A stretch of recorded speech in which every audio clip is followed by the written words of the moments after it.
Niger Times, joining us virtually. Good morning, Mr. Brahma. Thank you for joining us as well today on the program. Good morning, Chamberlain. Good morning, Nigerian viewers. Okay, let me start with you, because you have been writing severally about blue economy. And of course, you must have heard last week when some guests just wondered, they had questions about that particular one. But already, as we have also highlighted just before we introduced both of you, so I'll just go through that list. The reshuffling or redeployment of Engineer Abubakar Momo from the Federal Ministry of Youth to the Federal Ministry of Niger Delta Development. Many wondered why they'll have someone over 60 as Minister of Youth. Now they're asking for a proper no pun intended, this one. I mean, they want someone who embodies the youth to be in that office. I know that Mr. Nicholas Felix has been angling to be in that position, so who knows. And then you also get to see His Excellency, former Governor Adegboyega Oyetola, redeployed Honorable Minister of Marine and Blue Economy, where you're of interest.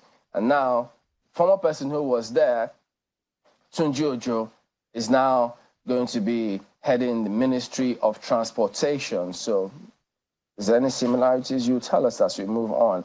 But they then go ahead and retain Minister of States for Oil, Senator Heineken Lokobiri, and Honorable Ekwerekwe Ekpo is also in that same ministry, but he will be in the gas sector. So this takes immediate effect. So, Mr. Brahma, from all of this reshuffling, it doesn't change anything about the blue economy. No, not at all. I think we just need to understand what this whole blue economy concept is all about. I started researching about the blue economy in 2020 with the assistance of Rear Admiral Daniel Atakwa. He was the deputy director then at the Hydrographic School of Hydrography at the Naval Headquarters in Abuja. Then he was a Commodore. So I sort of got interested, and in my book then in 2020, I wrote a chapter on the blue economy, chapter 13, page 65, about 3 or 4 pages. And then, the whole concept, it's actually a new concept, about 13 years old, and it's evolving. And because we have a coastline of about 420 nautical miles. In kilometers, that's about 774.84 kilometers, because 1 nautical mile is about 1.852 kilometers. So you can say that, and we are situated right in the Gulf of Guinea, which is very rich, in some of these ocean resources. So since then, I took interest in knowing more about the blue economy. Blue being because the color of water is blue, and it's becoming a major global phenomenon. The first UN conference on the blue economy held in 2010, in Rio de Janeiro, where they started talking about, the ocean resources and how it can be used sustainably. And since then, we've had different conversations, conferences on the wealth of the ocean. That's basically what it is.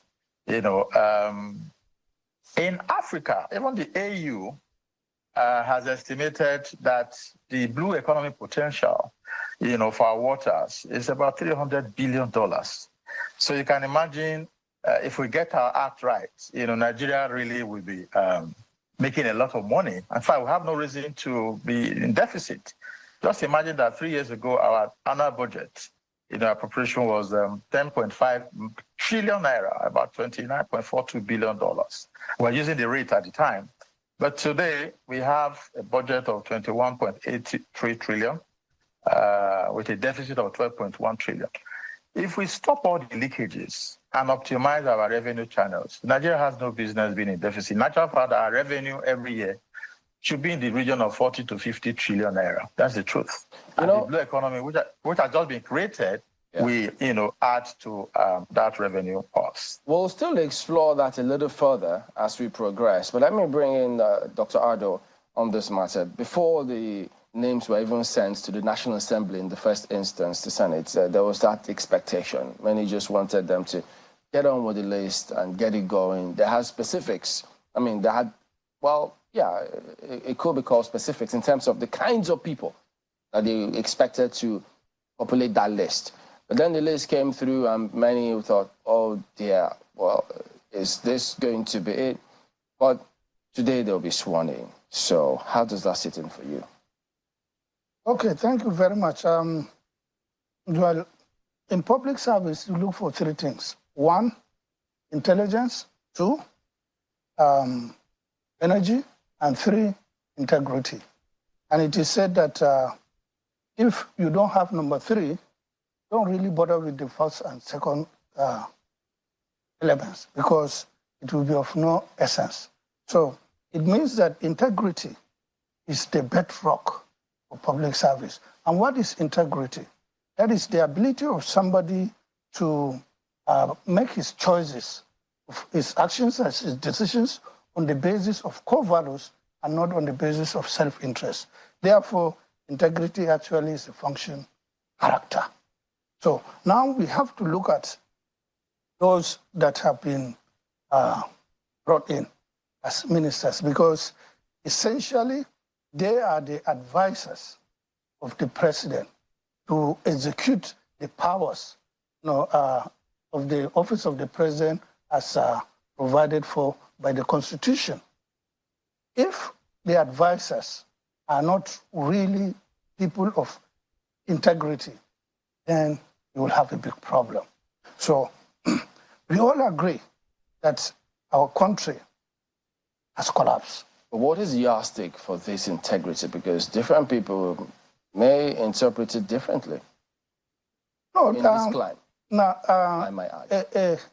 Like you have to just be like Caesar's wife. You should be beyond suspicion. Huh. You know, Caesar's wife is beyond suspicion. Therefore, a person that has any element of suspicion, that person's integrity under question mark. What about those who say, if legally they do not have any of those impediments, if anyone accuses anyone of anything, if it's not proven, if it's not been found guilty, if it's not been convicted, where lies integrity in them? Yeah, it's because of the legal system we are operating, where a man is considered innocent until he's proven guilty. The other side is that a man is guilty until he proves himself innocent. You know, they operate it virtually in most Islamic countries, in France and other parts of European countries. You are considered guilty, then you come and prove your innocence. So, for example, if you are seen to have, lines of houses and of vehicles and other materials that you cannot come and explain to a panel of professionals the manner, the means, as to how you acquire it. So you will not be able to prove yourself, innocent. So whosoever is having a kind of integrity, acquired deficiency integrity syndrome. Let me put it this way, AIDS, acquired integrity deficiency syndrome, that person should not hold public office. Are there persons who you think don't pass this test? In the system? Currently? Well, I wouldn't want to. There are litany of them, in the nominees, in the minutes, a litany of them. We have them, but I'm not going to name anybody. However, we know, as a matter of fact, that this country has collapsed, and that the major reason why Nigeria has collapsed is because the way the operators of our system have been operating the system. And when you bring those who have been operating the system, who have been responsible for the collapse of the system, to now continue operating the system, where do we get? You're suggesting then that you're not satisfied with whatever the security agencies might have gone through, whatever reports they may have submitted, however the Senate may have screened all of these persons, you still think that in spite of all of those levels of checks, there's still questions? Well, you don't, neither you nor me, know who what's the parameters that being used, to check them. The security agencies didn't tell you the kind of things, the kind of questions they asked. The Senate didn't tell you the kind of questions, they asked, other than what we have seen, at the screening, live at the chambers, the Senate chambers. We don't know. So if you don't know these things, what will you say? Because if you subject this screening to, say, public scrutiny, and that at the Senate, they can allow, for example, people to call in and ask in questions. I can guarantee you there are going to be so many questions that would have come to them, and many of them, if not most of them, will not answer those questions. But they have opportunities to write petitions, to petition the Senate, petition security. If anybody feels they've got strong evidence, they can still do that. Well, Chamberlain, let us not be a little legalistic in these kind of things. These things it's a matter of morals. You see it. When you see it, you know it. I find it interesting, the points that you have raised, considering the fact that you tried to be governor of your state, Adamawa State, in 2023. And I'm just wondering, assuming you had succeeded, how easy do you think it would have been to find people within your political party, maybe outside of your political party as well, to satisfy the three major criteria, at the same time maintain political balance and stability within your state? Well, the first consideration will be the state itself. So when I'm looking for operators of the system, I will not necessarily concentrate heavily in my political party. I will look beyond the political party and bring credible people, credible Adama indigenes, if necessary, even bring credible other Nigerians that are not, Adama indigenes to come and operate. What we need is the result. We will really need to see Adama progress. So I would have gone beyond party, and I will satisfy the party in one way or the other, but my major concern, my major target is to satisfy the state. And that's what I would have done. How easy do you think that will be, considering the fact that, oftentimes all of these things boils down to politics? It's all sincerity of purpose of the leader. If the leader is sincere, because for you to go out and say, I want to be a leader, it's a noble objective if your intention is to fix society. But if your intention is to go there to satisfy self-interest, then you are the first culprit in this. Well, a number of people will say we've gone beyond the selection of the ministers now. We have. Yes, today they will be sworn in as ministers. The ministers, they're still ministers designate up until this point. Yeah. By the time they finally take the oath of office, they will be in office as ministers. But I do not know whether for you there are other concerns that you have with regards to how, because even the APC can argue that, we didn't take everybody from within the APC. Very obviously is the Minister of the FCT, former Governor of Rivers State, Nyesom Wike. For you, what are your thoughts? Do you have any expectations of him as one who resides right here in the FCT? Okay, yeah, I think maybe the president brought in Wike to, first he brought in Wike because of the role Wike played in his coming to power, that is opposing his party and going against the party's presidential candidate, and in support of the president. That's the first step he took, so to now pay back Wike for his efforts. Then, and to bring him specifically to the FCT, maybe because Wike has built in some flyovers in rivers, so he wants to see flyovers in Abuja, but we have so many flyovers in Abuja. I don't have any problem, with Wike as a person, as a public office holder, but if he comes in and he wants to, like say, bulldoze his way like he does, I've seen him do in Rivers State, then there might be some problems, because as I just saw on the TV here, the issue of indigence, they'll come up with their own agenda. Issue of residence, we'll come up with our own agendas. And there are a lot of issues, land problem issues in the FCT. How he resolves this, I don't know. And being the first, Southerner to be the FCT minister for a very, very, very long time, he may also face some opposition. And if you see, I've seen some of Northerners are saying, we are in trouble, they brought in the Southerner and so on. So he must have to look beyond this and work for the interests of everybody. If he does that, then fine and good. If he doesn't, then I can see that there's going to be war at the FCT. How enormous do you think the challenges are? They're going to be real enormous, because the last minister did virtually very, very little. When Rufai was here, at least he raised the standard of the FCT.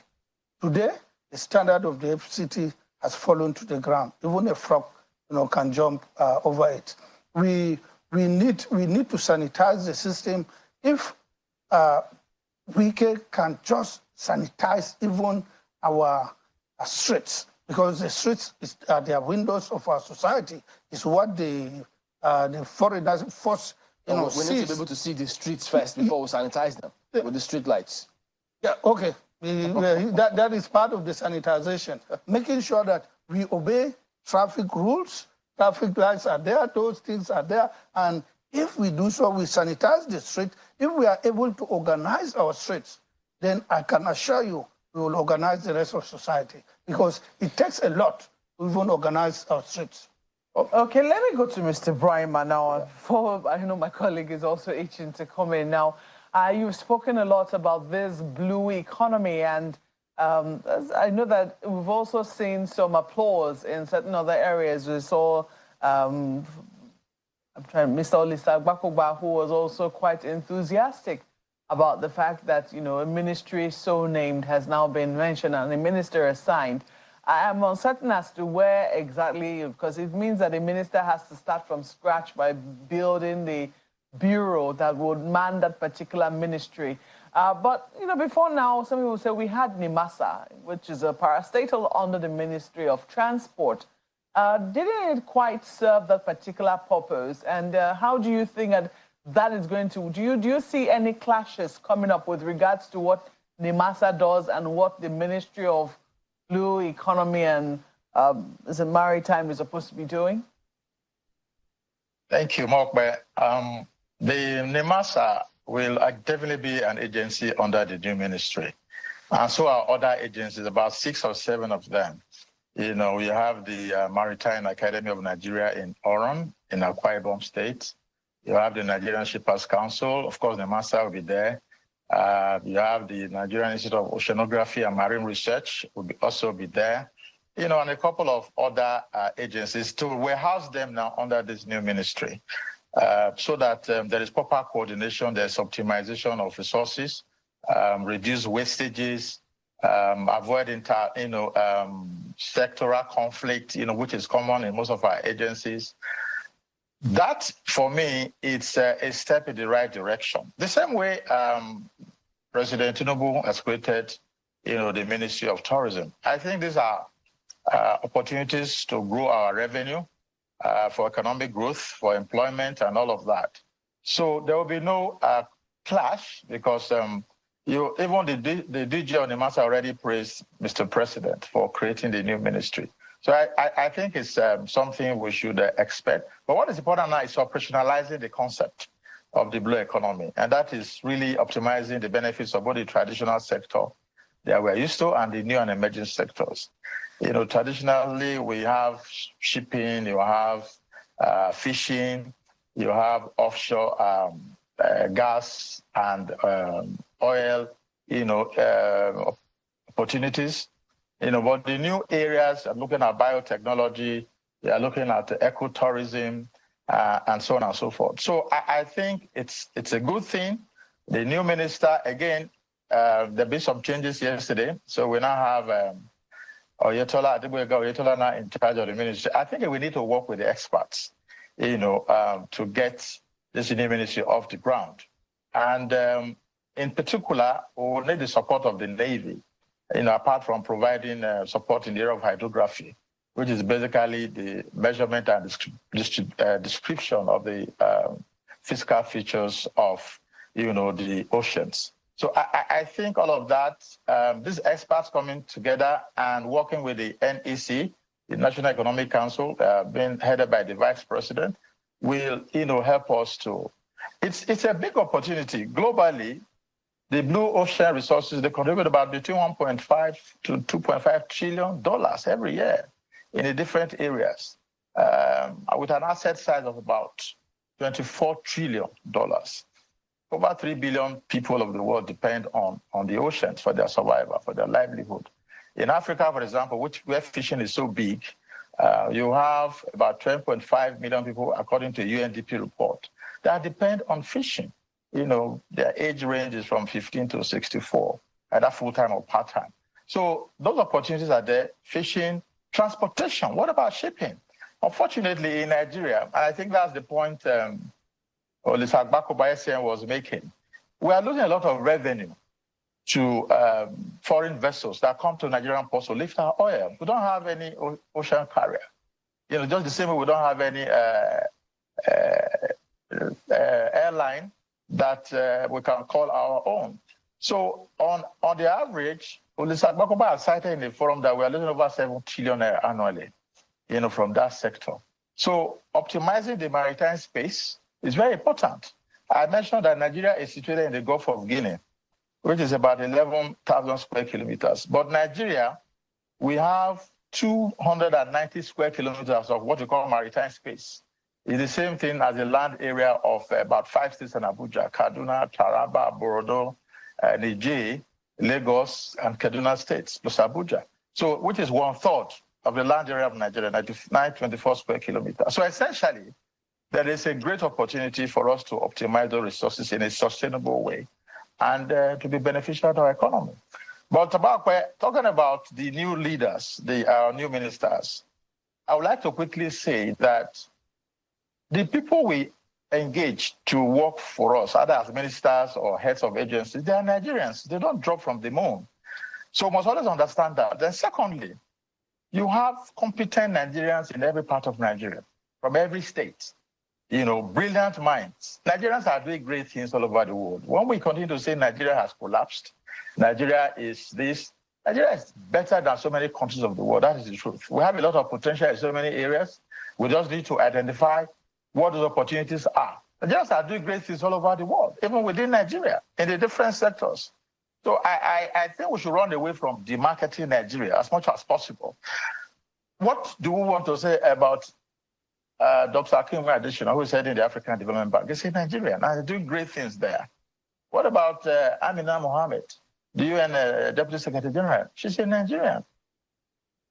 Dr. Ngozi Okonjo-Iweala. These are Nigerians I always cite all the time, and there are so many others. Within Nigeria, too, we have so many brilliant minds. So let us stop saying, you cannot run away from the fact that in the kind of politics that we play, and it's not only in Nigeria, there are always interests. Politicians have interests.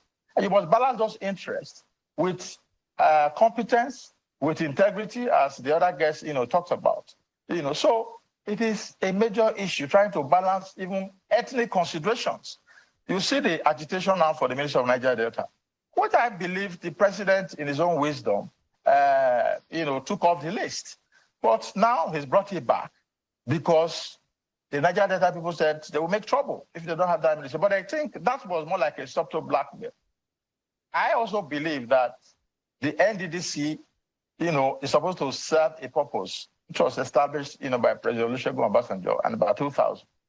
But the question we should also be honest about is, we should ask, has NDDC served its purpose? The people who run NDDC, they're from the Niger Delta.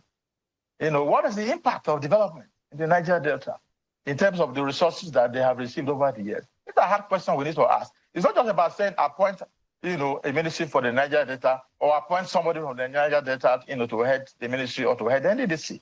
That's fair enough. But what is the result? What is the outcome? So we as Nigerians, we need to also be able to ask ourselves those honest questions. The ministers we have, I have to be honest, Mr. President had to do a lot of balancing. I was not there, but it is clear from the list. Just one moment, Mr. He. One of the issues. You've spoken about quite a number of things. As a matter of fact, you raised a lot of questions. Should I say unconsciously? I'll come to the opportunities in the sector, but allow me to raise a number of issues with you, particularly concerning the functionality of this ministry. The blue economy, as you have noted, cuts across quite a number of existing ministries already in Nigeria. We can't talk about the sector without talking about all of the things that come through it: offshore, oil and gas, for instance, transport, which has a ministry on its own. Of course, we talk about Ministry of Transportation. We're talking about water transportation and all those things, and a number of others like that. Marine transportation, which is under the Ministry of Transport. Solid minerals, of course, we have some solid minerals under the seas and all of those things. What kind of collaborations? Maybe I should speak with, first of all, the challenges that this new ministry is likely to encounter, and the kind of collaboration that should happen. I don't know if there is any law that should have come ahead of setting up this Ministry of Blue Economy, so we can't say maybe the president has or has not flouted any law, or even whether or not this ministry is backed by any law, particularly. But the opportunities, no doubt, are there. So, as you said, operationalizing is the issue. How do we operationalize in a way that there is no conflict between these ministries, this new ministry, and the ones that are already existing, that have some of the assignments of this Blue Economy Ministry, as you have said, under its purview, one way or the other? Ayo, thank you. There are existing ministries, like Ministry of Transportation. In fact, Ministry of Transportation and Aviation, they were together before they were separated, okay? Now we have the Ministry of Marine and Blue Economy. You also have now Ministry of Tourism. So in terms of collaboration, agencies and the ministries are supposed to work together, to collaborate to achieve, the objectives. And at the end of the day, what is that objective? We want to grow Nigeria's revenue. So if there are opportunities in different sectors of the economy, we need to optimize those opportunities, even if it means creating separate ministries for them. Now, it is not just creating the ministries. As you rightly said, there are opportunities for each ministry. Even tourism that was created. People talk about insecurity. That is not exactly true. We know we have those problems, around. But hey, life is still moving on. You go to the airports, the people are still flying. People are traveling by road. Because life must continue. We will not allow these problems to stop us. So collaboration is important. Now, before now, the different agencies and sectors were, they were. Well, I'm pretty sure we're going to have Mr. Brahma back in no time. But let me quickly come to you in our Abuja studio right now, because, one of the issues that have been raised about this, Dr. Ado, particularly concerning the politics of it, are there. You raised the issue, you spoke about the role that Mr. Former governor of Rivers State had to play the other time. You talked about the fact that, he has a lot of job to do with the indigenes and residents and all those things. Last week, a guest of ours on this program raised concern about a minister of Southern Nigerian extraction being assigned this FCT portfolio. Now the president has assigned the Ministry of Niger Delta Development to someone of northern extraction. Do you see this as having any significance in the politics of it or in the governance of it? Okay, well, you have to, before you govern a people, you have to know them. You have to know their environment. You have to know their sentiments and to be sensitive to that. So I don't know the extent to which the new minister of the Niger Delta knows the Niger Delta people. So if he doesn't, then it will take him probably 1 year trying to understudy them. And time would have gone by that. I would have loved a person who knows the people who is from that area should have been a minister in that area in order for him to hit the ground running, as they say. But if he does know the place, then it will help solidify the unity of the country. Exactly. So you don't see it as more of a unity agenda of the president as opposed to the sectional sentiments that we've played over time, the nationalization as opposed to regionalization of Nigeria. Yeah, I have said it. If the impediment is if he does not understand the politics, the geography, the culture, and the tradition of the people. If he doesn't, then it will actually cause more problem than solve them. Because without knowing it, he's going to go and defile one cultural aspect or the other, and they will say, oh, you see what this northerner is doing, and it will further push us aside, apart. So, but if he does, then I think it will do us a whole lot of good by uniting the country. So it is the prerogative of the president, no doubt, to select whoever he wants, in a particular, in whatever role that he wants the fellow to perform. Now that this has been done, they had signed appointments, the portfolios have been assigned by the president, and they're expected to, as you said earlier, hit the ground running.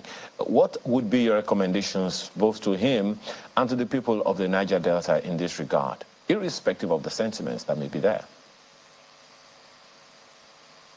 Well, he should, as quickly as possible, know the priorities of the Niger Delta people and work on those priorities and ensure that he changed the Niger Delta. I've been to the Niger Delta. I've been to virtually every part of Niger Delta, and I have seen the squalor in which our people live over there, in spite of the fact that they are the goose that lays the golden egg.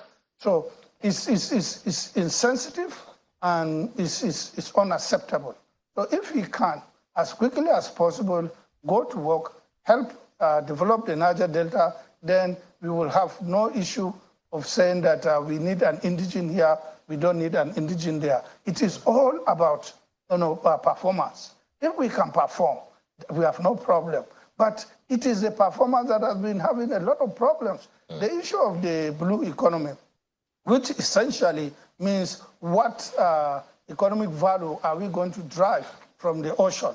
Yeah, there are opportunities. In fact, Nigeria itself is an opportunity for Africa. But have we, gotten it right since we got independence? The truth is that no. If we had moved in the right direction, Nigeria wouldn't be where it is today. We would have been like Brazil, would have been like Indonesia, would have been like Singapore, and all other countries, of the third world that were colonized. But we have not. So it is the operators of the system. I am not saying that I said we have collapsed. Yes, we have. The truth is that we have collapsed. Whosoever enters Nigeria, whosoever looks on our streets, whosoever sees the way things are, there is complete collapse of authority in the country. Where the authority has collapsed, that means the state has collapsed. So we have to change the way we operate public offices. Okay. Until and unless we change this way, no matter what opportunities that we have in all sectors of our economy, these opportunities, will not be harnessed. That is the truth. Yeah. Well, so, let me come back to Mr. Brahma on that issue you raised. Permit me, Dr. Ado. Mr. Brahma, you were talking about the collaborations that are necessary for us to get to before we had that break the other time. I'd like you to speak further to it, particularly in the light of the opportunities. Well, you can speak to the challenge, but also speak to the opportunities that are there. You mentioned the DG of NIMASA earlier. I've also come across some document ascribed to him that says he spoke about job opportunities in the region of 350 million. Well, that's on a global level. I guess one would have to wait, find out to see. But talking about the job opportunities and all of those things, people see problems more than they see solutions or they see opportunities. Point us in the way of opportunities, Mr. Brahma, particularly from your research.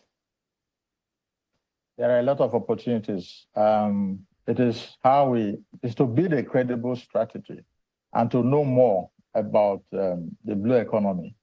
For the benefit of the new minister that we head the ministry, there are already established models. So let's start from there, and we can learn from them. Republic